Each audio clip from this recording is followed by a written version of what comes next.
Good afternoon, everyone. Today we welcome two very relevant experts in our topic of today. We are delighted to host our international event on US India relations and India's emerging influence in the world. Welcome to our viewers, welcome to our speakers. Our first speaker, Mr. Rahul Sharma, is the Managing Director, India APCO Worldwide, with a demonstrated history of working in public affairs, public relations, communications, and media industries. Mr. Sharma is skilled in policy advocacy, crisis communication, media issues, and corporate communications, with a deep understanding of global economic and political movements. In addition to a wide experience in public affairs and media counsel across sectors and in the world, Mr. Sharma maintains the ability to connect the dots to positively impact business. Welcome, Mr. Sharma. Thank you, Katya. Our second speaker, Ashutosh Patil. Ashutosh has a background in public international law from the Symbiosis Law School in Pune, Italy, and the Fletcher School at Tufts University, focusing on global affairs and multilateralism, international negotiations, and the politics of conflict resolution. He currently serves as the president of Fletcher's South Asia Society, but prior to his MA studies, Ashutosh garnered extensive experience working in policy research and advocacy, strategic communication, foreign policy analysis, as well as public diplomacy, both in government and the private sector. He has worked in consulting. He's also worked as a graduate research associate at the Bauer Group Asia, working on strategic advisory, political risk analysis, crisis management, as well as regulatory affairs consulting. Welcome, Ashu. Thank you so much, Kavya. As we introduce the topic of US India relations and India's emerging influence in the world, we are currently in a timely moment as the BRICS summit is taking place currently in South Africa. Now, I would like to introduce our conversation with our both speakers with general but also individual questions that would shed a light into India's emerging influence in the world. Before we delve into very specific questions, I would like to ask Mr. Sharma, welcome first of all. And India is referred to today as an emerging global power. What are the key factors that have contributed to India's growing influence on the international stage? Thanks, Katya. Hi, Ashutosh. Hello, everybody. Great to be here. I think as we gather the two very interesting events happening in the world vis-a-vis India. One is, of course, the BRICS summit that's happening in South Africa, and secondly, more very interestingly, is everybody in India is currently waiting for the Chandrayaan, which is the moon shuttle, to land on moon, uh, probably in the next half an hour or so. Matter of great pride for India and Indians to be able to get to the moon.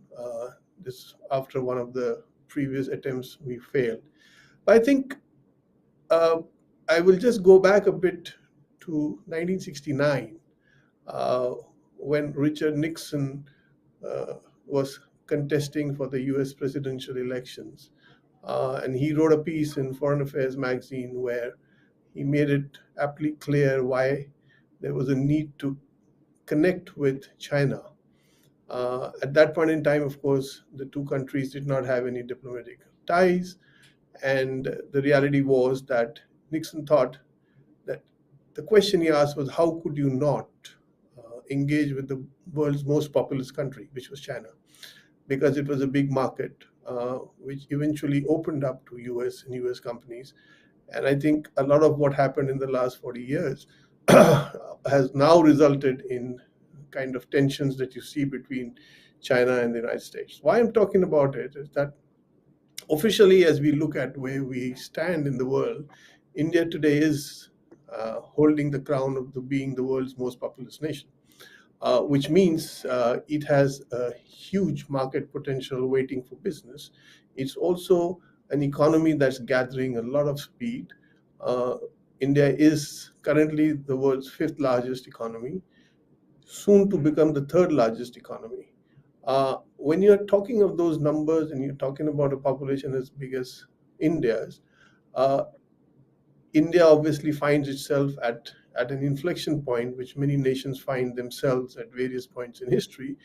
And I think India is firmly believes that it is the moment that has come for India to actually be seen out there and do the kind of stuff that India has always wanted to be doing. Because given the position that it has today, I mean, historically, I mean, if we really go back a few hundred years before, India was colonized, India and China were the world's two biggest economies.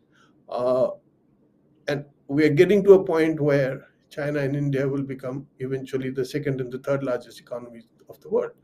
So, given that kind of heft, and given the fact that in the current geopolitical space where old ties are getting pressured because of several factors, especially what's happening between in United States and China, the tension that's built up in the last few years between these two countries after uh, suitably comfortable relationships, since they kind of opened up to each other in the 1970s, obviously puts India in a space where it finds itself that it can actually positively make an impact to what's happening in the world.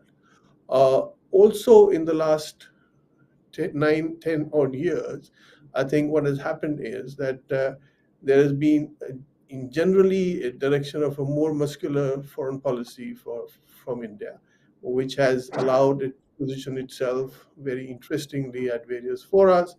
And I think the June visit by Prime Minister Narendra Modi to the United States was a clear indication of how the US is definitely currently hugely invested and wants to remain invested in India, whether it is because it's looking at an option, another option to China, or whether it is looking at creating the kind of alliances that it's looking to in as part of the Indo-Pacific program, as bringing India onto Quad. So I think that inflection point which I was talking about, probably India has reached that, and it's pretty well prepared, having taken certain tough decisions from a point of view of outreach. I mean, India's relationship with the Middle East today uh, are amazing. That was never the case some years ago, until some years ago. US, of course, is a strong partner in every which way that you see, whether it is defense ties, whether it is technology transfer, whether it is the US companies investing in India. Um, Obviously, a lot has changed thanks to COVID, the pressure on supply chains, the pressure on economies, which has also sort of positioned India as a suitable alternative. And India is pretty well geared at this point in time to take that big step that it needs to, it has been sort of thinking about. But there are two other points that I want to make as we sort of get into this conversation. India also sees itself as a nation that represents the global south, because it is I mean, despite the fact that it will soon be the third largest economy, it still is a developing economy. Its ties with global south goes back to the days when what we call global south today was called the non-aligned movement, which kind of fizzled out over a period of time. But the reality is that as a representative of global south, India sits in a place where it can engage with just about every nation in the world. So there's a very interesting article that I was reading in the newspaper. I think probably yesterday. It was by Happymon Jacob, who's a foreign policy expert and an academic, and he made a very interesting point. And he said, developmentally, historically, and geographically, India belongs to BRICS, SCO, and the global South. Structurally and aspirationally, the G20, G7, Quad, and the like are where India is headed. So the G20 summit that's going to take place next month in New Delhi is a pretty big thing, because I mean, it's not just about getting the G20 leaders into India and leading that stage. It's also about inviting many more, leaders of different countries to join, to make it a kind of a forum where India is going to present itself as somebody who is there as an aspirational leader of the world. So I think three factors: an economy that is growing, geopolitics as they have changed, and India's aspiration to be out there have come together at a great point where India is positioning itself to take over the mantle of one of the key nations in the world. I'll stop here at the moment.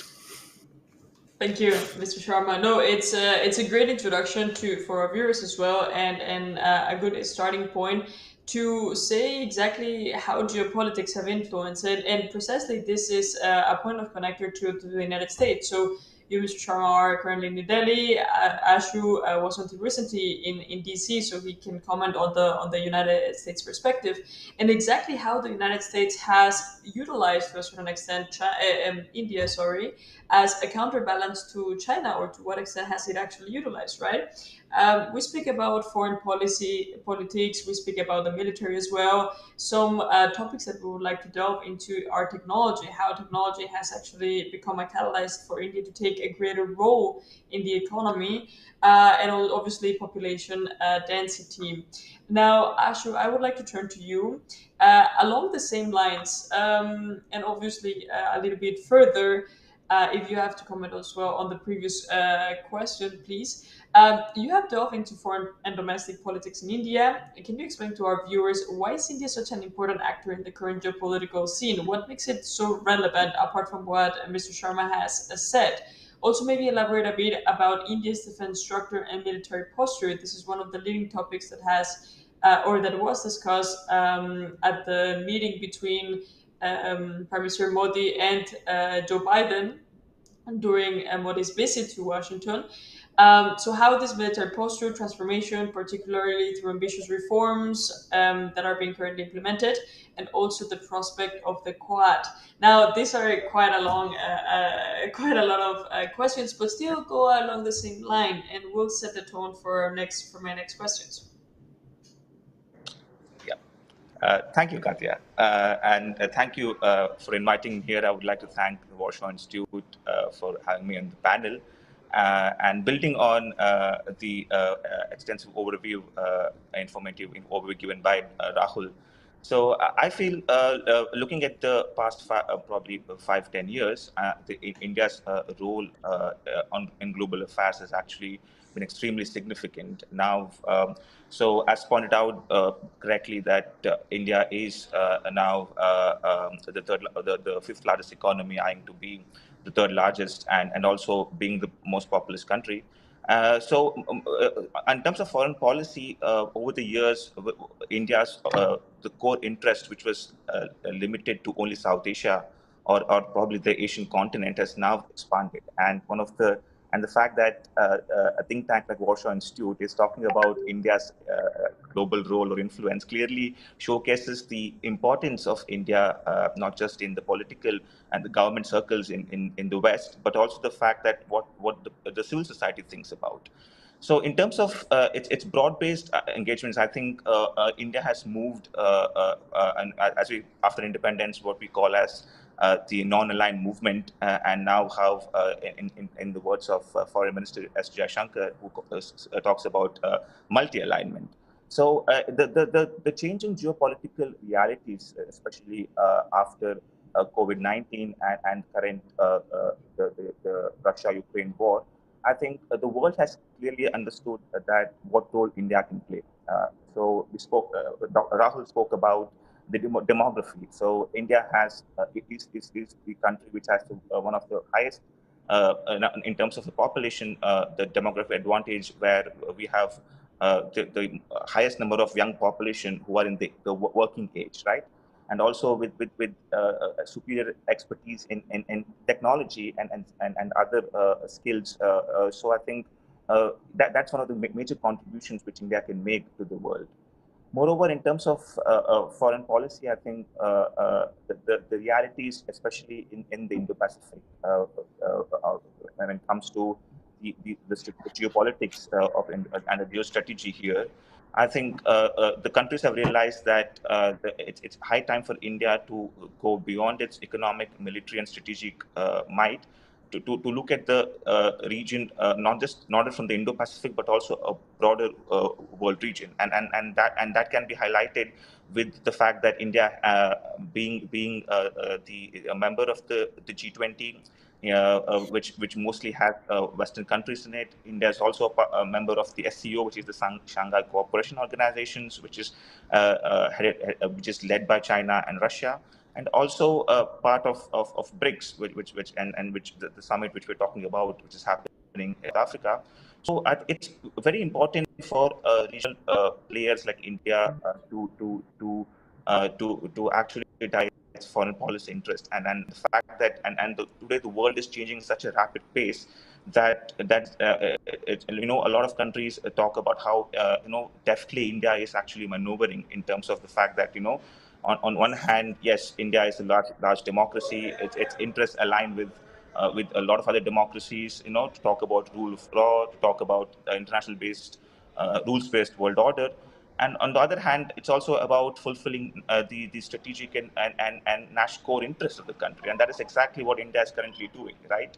So if you can see that for the past several years, India has been a country which has been repeatedly being invited by the G7 as part of the Outreach Summit, and G7 is a bloc which comprises of developed countries. And on the other hand, India has been a country which is which has been a part of the G20 currently with its presidency.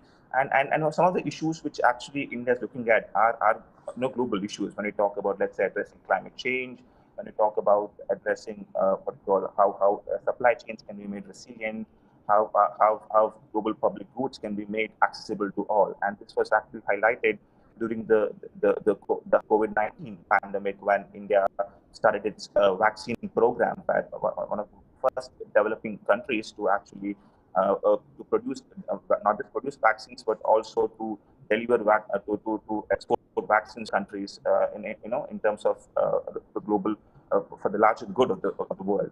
So if you can see, and these are the areas where actually India has been extremely doing pretty well over the years.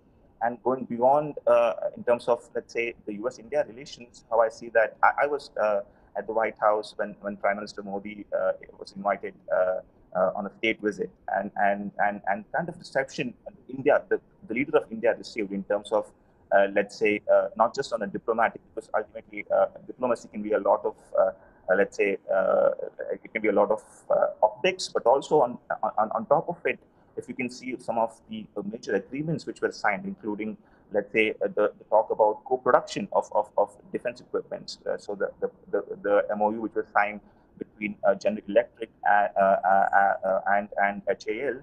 So for the very first time, we are talking about not just the defense exports from the US to India, but also talk about joint co-production in terms of, let's say, jet engines for fighter jets, or let's say the production in terms of, let's say, the unmanned aerial vehicles. So I think it's very significant for India to actually, because now the West, especially the United States, is looking at India as a major strategic and a partner which is only given mostly to its NATO allies, right? So because it clearly underscores the importance of India in terms of, let's say, how it can be a reliable security, economic, and a political force here. And a lot one would say that, okay, a lot of it is to counter China, which is definitely a major power, a superpower and a major power in Asia. So I think a lot of countries now realize, especially in the West, that India can be, the country which can provide an alternate to China, because it's a democracy. It's the world's largest democracy. And in terms of, let's say, sticking to the defense, and I know in the past few years, India has taken massive steps in modernizing its military in terms of administrative reforms. We're talking about theaterization of commands. We're talking about of expanding its strategic interest in the Indian Ocean, which is one of the major lines of trade, in the world. So I think these are some of the measures which India has taken in terms of, let's say, addressing issues like, let's say, freedom of navigation, human issues like, let's say, in a world where we might see repeated disruptions. How can supply chains be made resilient? How there is freedom of trade, of movement of trade in goods, of movement of goods, and also the fact that how the people to people connections, right? And that is something which is extremely significant because you have a very strong diaspora, and not just in the US but across the world. So I think that also plays a major factor in India's foreign policy objectives, and to take and not just its interest but also the larger interest of what we talk about. We say in Sanskrit that the entire world, Vasudhaiva Kutumbakam, which is the entire world, is one family, and I think India does definitely have a major role to play in this particular family, is what I feel. Thank you for this robust and rich analysis. I mean, it certainly sets a greater tone and understanding for how India looks at its foreign policy. Now, more advancing, well, we will definitely return to this, but from a domestic perspective, I'm sure that we talk a lot about foreign policy, but it's also quite relevant to speak about domestic policy. Now, before we get to that, Ash, your last points refer to the military domain, and currently the military domain is a topic of interest. I mean, it's certainly true that one of the leading agreements that was signed in Washington was about a joint production of fighter jet engines and an increase in the number of facilities to be used to repair U.S. naval vessels in India. Also, given U.S. presence in the Indo-Pacific, U.S. presence in the Indian Ocean, and of course, the relevant to enhance this presence and to collaborate further with India. Now, under those lines, I would like to ask you both, first to Mr. Sharma and then to Ashu. India has yet to denounce Russia's aggression against Ukraine and still maintains cordial ties with Moscow, not only currently on economic terms by seen at the BRICS summit, but after all, India still purchases armament from Russia and has good relationships with the United States. How has this affected India's relationship with the US, or how will this affect in the future? I think this is a wide concern given the rising, as one actor rises in the international order, is naturally that one will fall.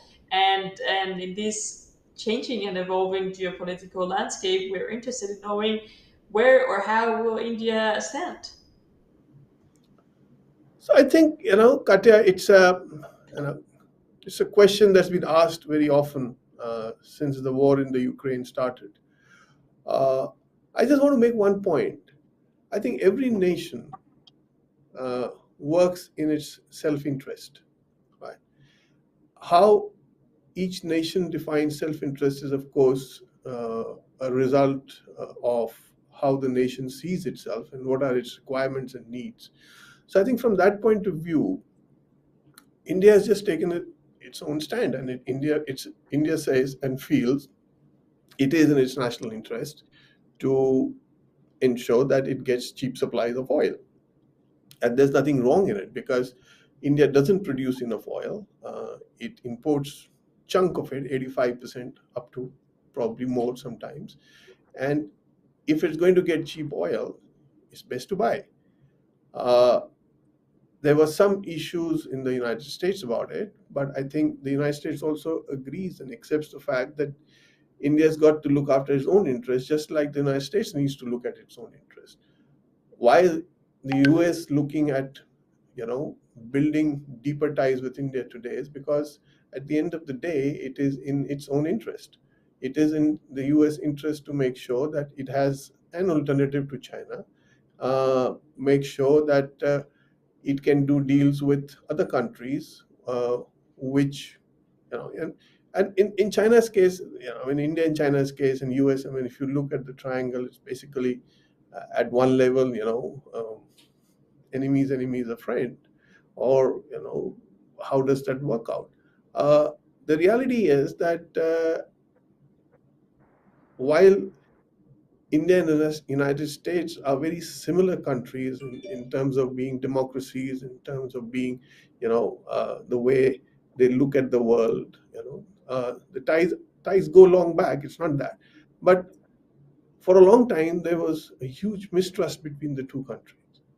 Uh, That's the kind of a wall that's now been crossed, and the trust has been built, but it's taken time. It's not something that's happened very quickly.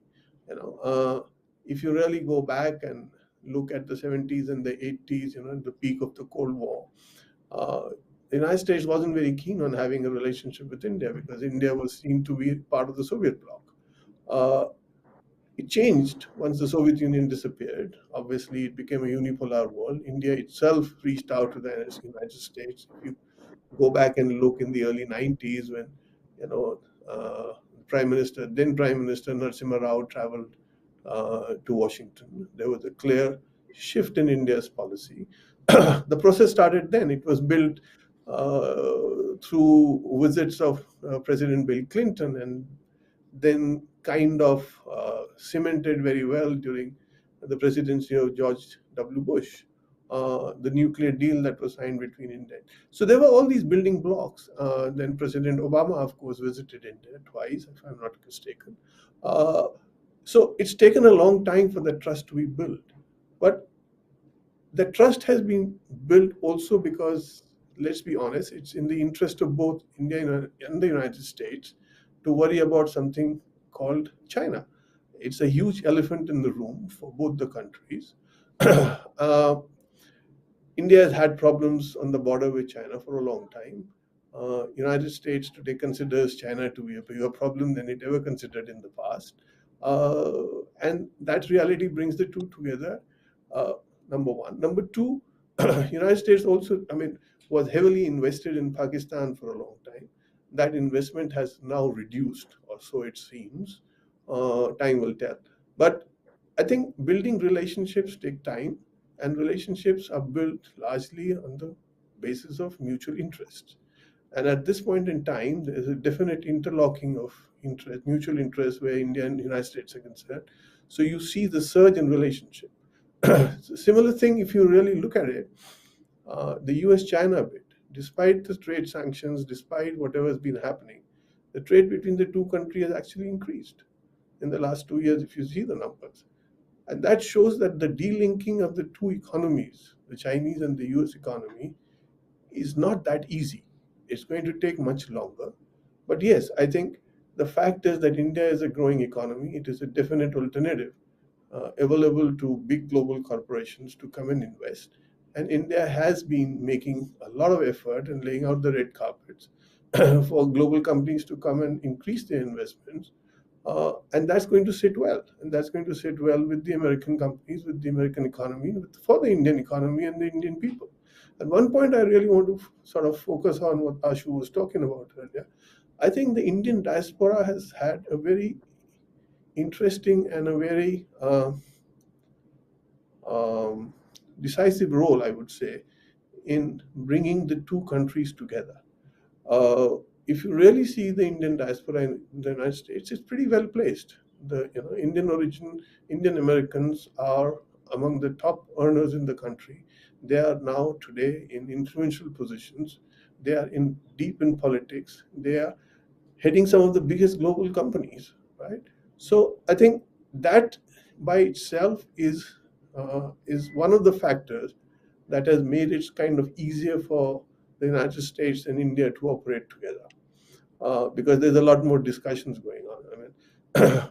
Ashu is an Indian student in the U.S. and he's one of several 100,000 students who travel to the United States every year, and they build these bridges, they build these they cement the relationship because it is also people to people relationship that matter. If you look at China and India, there's hardly any people to people relationship. you know you you don't see many. Indians do travel to China, Chinese do travel to India. It's a bit difficult now because of the relationships, but the fact is that uh, it takes long time to build the relationship and trust. And what's happened between India and the United States and where they've reached today is also a result of a lot of efforts made in the last 20, 30 years to actually invest in the relationship. You can have a common enemy, that's fine, but then you also got to have common interests beyond geopolitics. And there is a soft power, there is soft diplomacy, there is a lot of conversation that's going on at every level. And all that has helped bring the two countries closer. And what was visible in Washington, what Ashu talked about, the kind of reception India received from the United States, uh, in the form of how Prime Minister Modi was received by President Biden at the White House. A state visit is something very important, and governments invest because they have a very good reason to do so. Right, indeed. We saw how Joe Biden received Modi, and one of the points that I would like to zoom in when it comes to the diaspora, the extended diaspora, Indian diaspora in the U.S. Now, it is true what you mentioned. They have representation as well, Indian Americans. Yes. I think the moon landing has happened.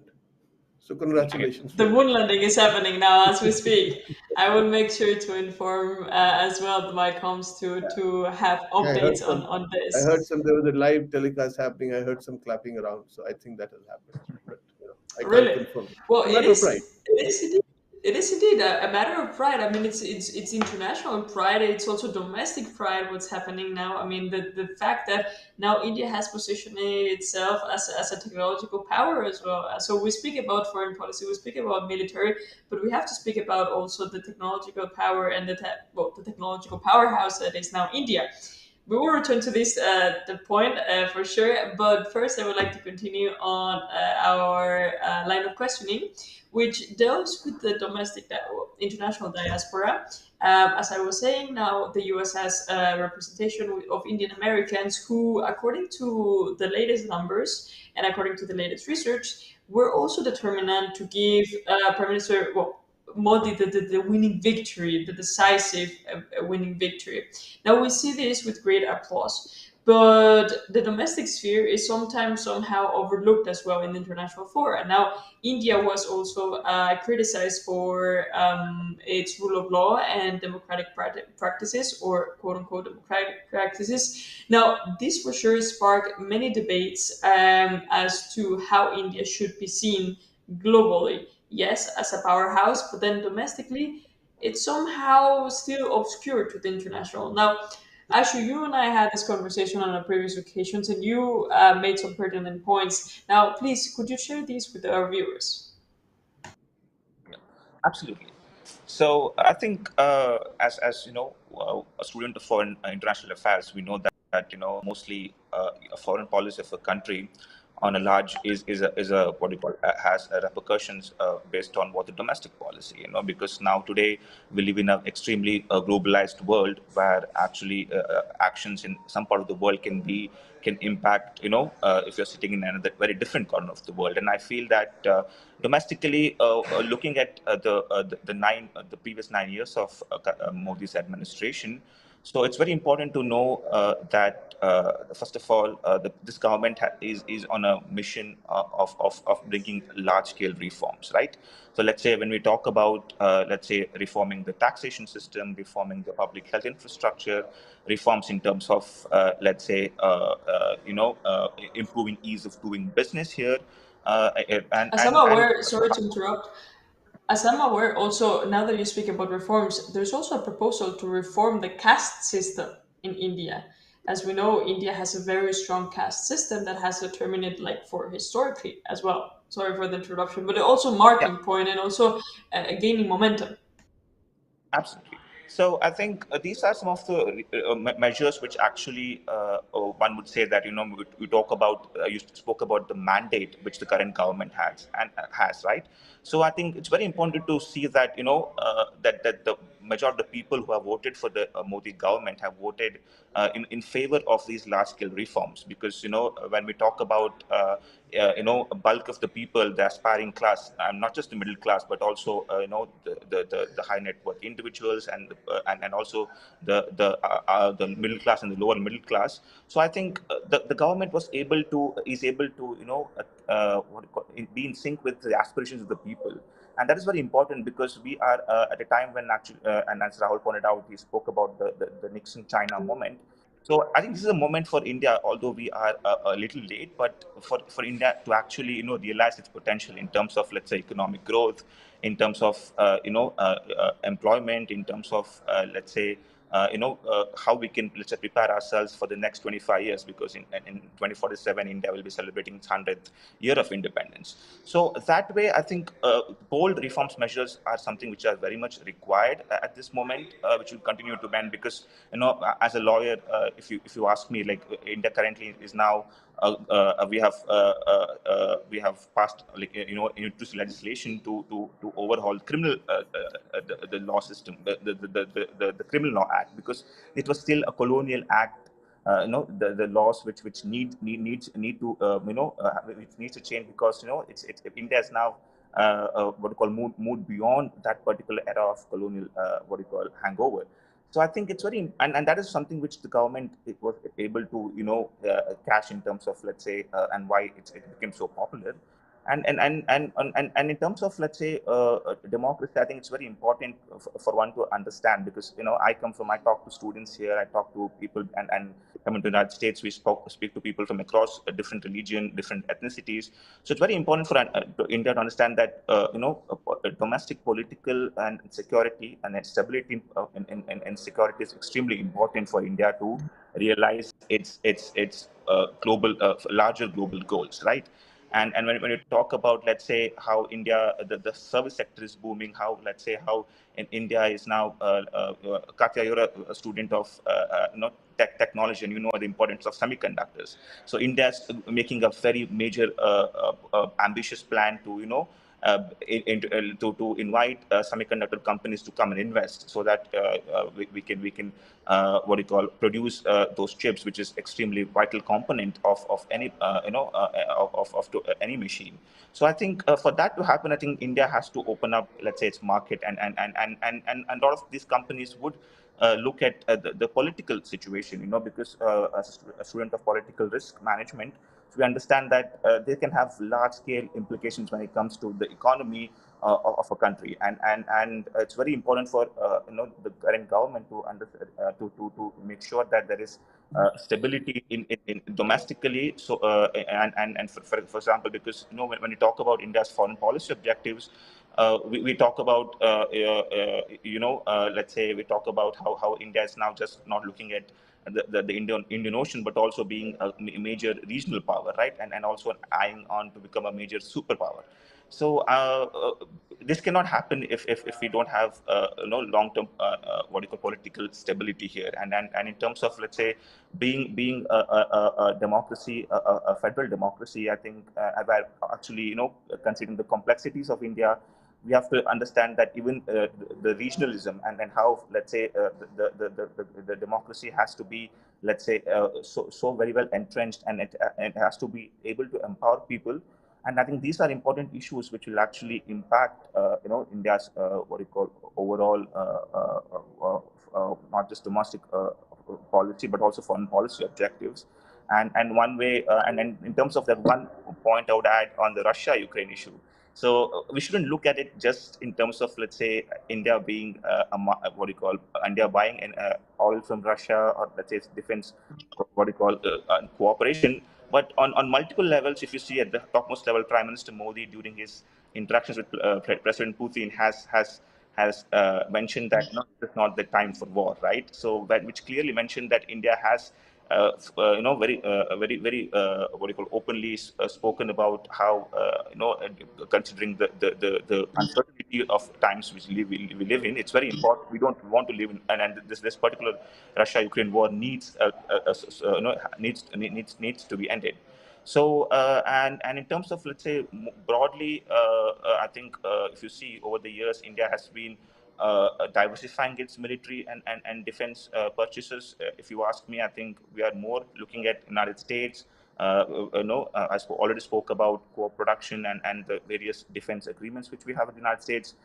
France is a major defense partner, and Modi was in France also during the summer, where if you know that France is also producing what do you call we have a cooperation where they're supplying the Rafale fighter jets. And beyond that, if you see that, over the years India has diversified, and it's important to not just look at the historical relations which India and Russia have, and Rahul very rightly pointed out that India has had its hesitation when it comes to trusting the West as well, and that is one of the factors why you see that India walking the tightrope,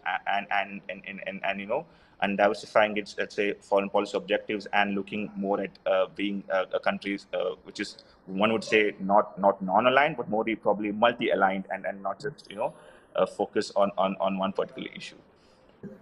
Right, I like this term multi-alignment. I mean, we often speak about India, and we hail it for non-alignment policy, while other countries are aligned to this Western ocean. But this multi-alignment, it's about introducing a new status quo. Now, on the status quo, I would really like to ask this question to Mr. Sharma. But before I do, I would like to give you the opportunity to comment on the domestic politics. Predominantly about the political stability, knowing that India will hold general elections next year, so May 2024. A little bit on the expectation, you said, well, Ashu, you mentioned about the importance of political stability in the country, given the different ethnicities, given the different territorial disputes in the north, and also looking ahead to the economic importance, yes, of semiconductors, but also of different other materials. I mean, yes, semiconductors are quite the topic, predominantly now that we see the landing in the moon. I mean, most of the components used there were either nationally, domestically produced, or produced in partnership with the United States, right? So I would like to give the opportunity to Mr. Sharma to comment on the domestic politics very shortly, so I can move to my next question about this colonial hangover and the new order. See, India is not a country. It's kind of it's almost a continent, right? Absolutely. Uh, and given the vastness of the nation, given its history, uh, there are lots of issues on which there is a disagreement, uh, and rightly so, because to be a strong democracy, debate is absolutely necessary. And to have a good debate, it is also necessary to understand the history and the society of the country. So I think domestic stability is hugely important if the economy has got to grow. Uh, Domestic stability is hugely important if the world has to take India seriously. And I think this awareness does exist within the country. There are difference of opinions. There are differences on how to manage issues. I think one of the things that's happened in the past few years is you do see certain differences cropping up more strongly than they did in the past.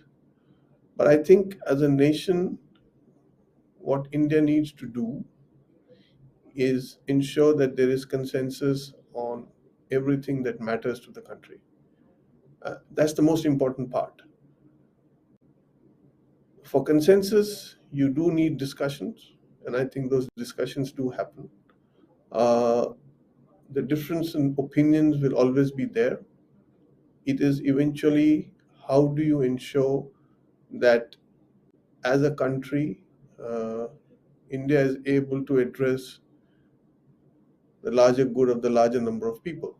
Uh, if that can be managed well, then I think the next important thing that India is looking for as it grows its global influence is basically get the kind of economic heft it wants.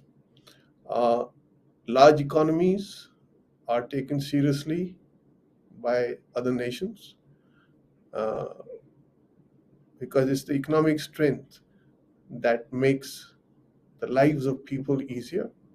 Uh, it is the economic strength that eventually gives you the seat on the table.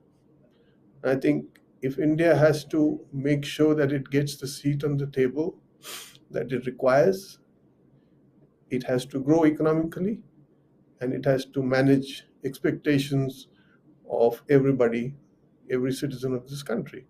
So I think these are core issues of any democracy, and these discussions will always happen.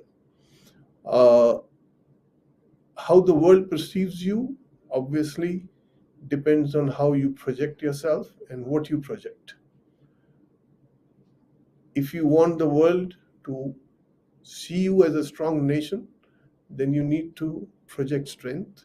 To project strength, you need to make sure that you have the ability within your borders to make sure that it all comes together. So I think that's the core, of any democracy. And I think India is a pretty vibrant democracy, uh, as elections have consistently shown, state elections, national elections. Of course, we are getting ready for another round of elections coming up, and it will be interesting to see how that pans out. So you have state elections and you have the national elections in 2024. Uh, I think elections, as they would show where India and Indians stand, it will be an interesting experience to watch, as always. Right, that's correct. That's correct. We will definitely be looking forward for the G20 summit in New Delhi. I mean, it would be great to host another round of panel with other experts as well to know their perspective. But that's right. Next year, May, we will have the next round of elections in India, and that will be also an interesting turning point to see how the war in Ukraine also evolves. Now, I would like to ask once again, Mr. Sharma, my last question very shortly. We are actually running out of time. You recently published a book titled A New Cold War, and Ashu talked about a colonial hangover. How do you see these two terms playing into hand? I mean, not to mention, I mean, the new Cold War happened more or less at the same time. Sorry, the Cold War happened more or less at the same time when the Soviet Union was launching its moon exploration mission, and now India had just sent its moon exploration landing. So, how do you see on the first hand these two terms? And then, second question: what are your main findings? How can we, from India's perspective, observe this new Cold War? So I think the book was the book that the book basically deals when it talks about it was kind of not to commemorate, but it was to sort of debate, the 50th anniversary of Henry Kissinger's first visit to China that opened up the relations between the United States and China. I mean, in those days, there was no Beijing; it was called Peking. And I think the debate has always been whether the role that Henry Kissinger played in establishing the relationships uh, beyond his stint in the government, which wasn't very long. But it's interesting that just I think last month Kissinger was back in China. And Chinese leaders do hold him in great esteem. They do sort of lay out the red carpet for him because they believe that he is a great advisor, and he's done good for the China-U.S. relationship. So the book basically focused on, and it coincidentally it came out at a time, the first edition came out just before, just as 2 years ago. We just had a paperback out, version out of that with the new forward. Uh, it kind of coincided with what started happening between between China and the United States.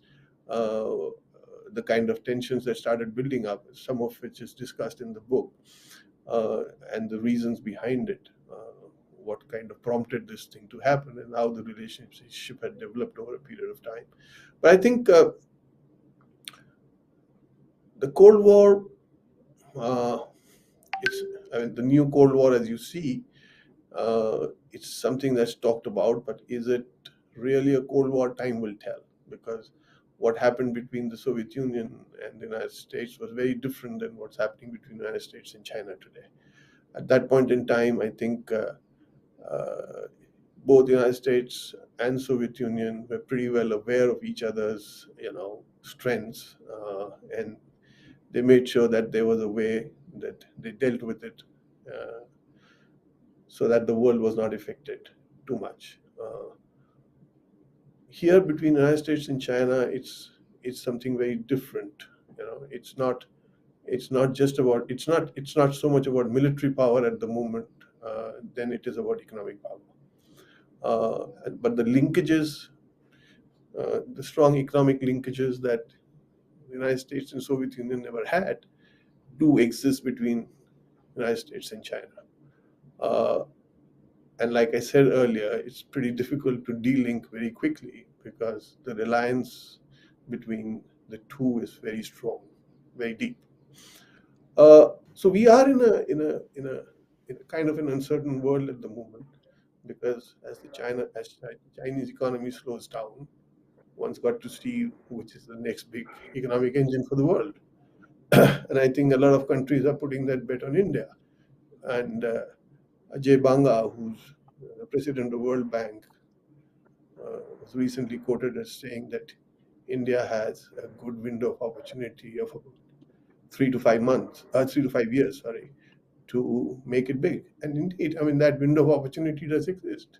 And it is upon India to see that it does use this opportunity to get to the next level.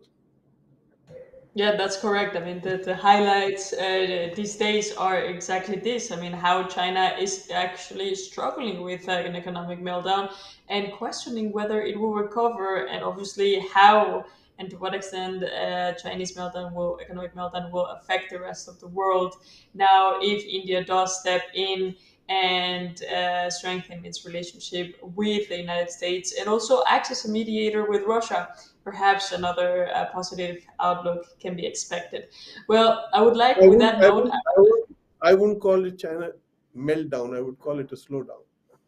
slow down. Right. Okay, so let's slow down because, and it's correct to point it out because it is the economy is growing, but it's not growing at the same At pace the pace as that it it was earlier. was expected. Yeah, that's correct. It is not in downhill yet, and hopefully No. it won't.